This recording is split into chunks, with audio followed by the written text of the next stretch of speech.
Coba deh, pernah kepikiran nggak sih soal jejak yang kita tinggalkan di dunia maya?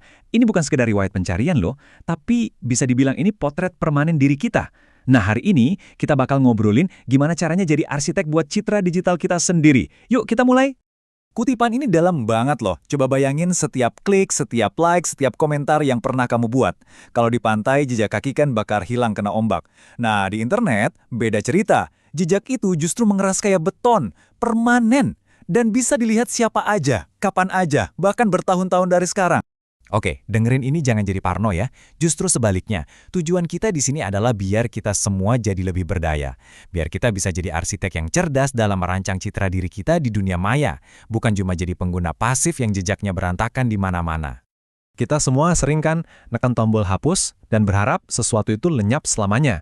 Tapi faktanya, di internet, tombol hapus itu seringkali cuma ilusi. Data yang kamu hapus itu mungkin udah kesimpan di banyak server di seluruh dunia. Udah ada salinannya yang bisa aja muncul lagi bertahun-tahun kemudian. Nah, inilah realitas dari jejak digital kita yang permanen itu. Oke, biar lebih kebayang, kita perlu tahu kalau jejak digital itu sebenarnya ada dua sisi yang berbeda. Mirip kayak dua sisi mata uang gitu. Ada jejak yang kita tinggalkan dengan sengaja, dan ada juga yang tertinggal tanpa kita sadari sama sekali. Yuk kita bedah satu persatu. Bedanya tuh simple banget sebetulnya. Di satu sisi ada jejak aktif. Ini adalah semua data yang secara sadar kamu bagikan, misalnya foto, status, atau email. Di sisi lain ada jejak pasif. Nah, ini data yang dikumpulkan sistem secara otomatis, seringkali tanpa kamu sadari sepenuhnya. Jadi, jejak aktif itu ibarat cerita yang kamu tulis sendiri tentang dirimu. Coba pikirin deh. Foto yang kamu unggah di Instagram, komentar yang kamu tinggalin di YouTube, atau bahkan email yang kamu kirim. Semua itu adalah kesan pertama digital yang kamu ciptakan secara sadar. Terus ada sisi lainnya, jejak pasif. Anggap aja ini kayak bayangan digital yang ngikutin kita kemana-mana, diam-diam ngerekam data, riwayat lokasi dari GPS HP kamu, kebiasaan belanja online kamu, bahkan sampai pola kamu ngetik, semua ini dikumpulin secara otomatis. Jadi, kenapa sih ini semua penting banget buat kita tahu? Gini, jejak digital kamu itu pada dasarnya adalah resume hidup yang diupdate terus-menerus, sekaligus museum pribadi yang pintunya selalu kebuka buat umum. Coba bayangin, kamu lagi ngelamar kerjaan atau universitas impianmu. Kamu tahu nggak, seringkali jejak digitalmu itu dicek duluan loh, bahkan sebelum kamu dapat panggilan wawancara. Nah, mari kita lihat dampaknya. Artinya apa? Postingan iseng atau komentar nyeleneh yang kamu buat bertahun-tahun lalu itu bisa jadi batu sandungan serius buat mimpimu. Entah itu buat masuk kampus idaman atau buat dapetin pekerjaan yang kamu pengen banget. Dan ini bukan cuma soal orang asing atau HRD loh ya. Jejak digital kita juga sangat memengaruhi orang-orang yang kita kenal sekarang, orang-orang terdekat kita. Coba deh renungin sebuah komentar sarkastik yang kita tulis pas lagi emosi. Kalau di dunia nyata, mungkin bisa dimaafin dan dilupain. Tapi di dunia maya, komentar itu abadi. Dia ada di sana terus, berpotensi ngerusak kepercayaan dan persahabatan secara permanen. Nah, di bagian inilah, ngelola jejak digital jadi krusial banget buat keselamatan kita di dunia nyata. Bukan lagi cuma soal citra diri, tapi soal keamanan fisik. Mungkin kelihatannya sepele ya, nge-share foto tiket pesawat atau sering check-in di kafe favorit.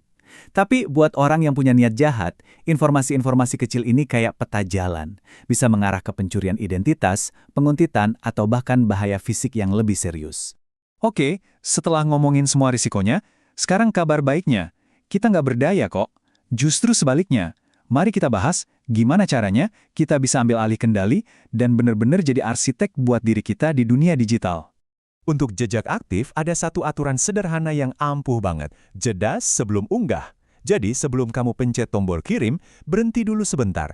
Cuma 10 detik. Terus tanya ke diri sendiri, ini perlu nggak sih di-share? Ini benar nggak informasinya? Dan yang paling penting, ini baik nggak? Anggap aja semua orang di dunia bakal lihat, karena ya kemungkinannya memang begitu.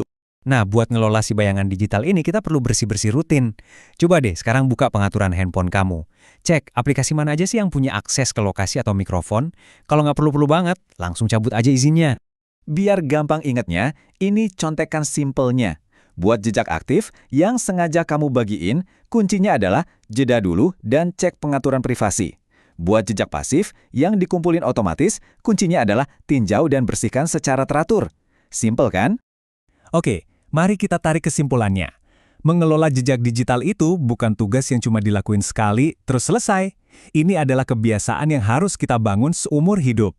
Coba deh bayangin setiap unggahanmu itu kayak barang yang kamu masukin ke kapsul waktu digital. Kamu lagi ngebangun sebuah cerita. Cerita ini nantinya nggak cuma bakal dilihat orang lain, tapi juga sama diri kamu sendiri di masa depan. Pertanyaannya, apakah dirimu 10 tahun dari sekarang bakal bangga sama apa yang dia temukan? Jadi, ingat ya, ngelola jejak digital itu bukan berarti kita jadi paranoid. Sama sekali bukan. Ini adalah tentang menggunakan hak paling dasar yang kita punya, yaitu hak atas privasi. Ini adalah tanda kedewasaan dan tanggung jawab kita sebagai warga dunia digital. Nah, saya mau tinggalin kamu dengan satu pertanyaan buat direnungkan. Setiap hari, dengan setiap klik yang kamu buat, kamu itu sedang membangun warisan digitalmu sendiri. Jadi pertanyaannya, leluhur digital seperti apa yang sedang kamu ciptakan untuk dirimu sendiri di masa depan?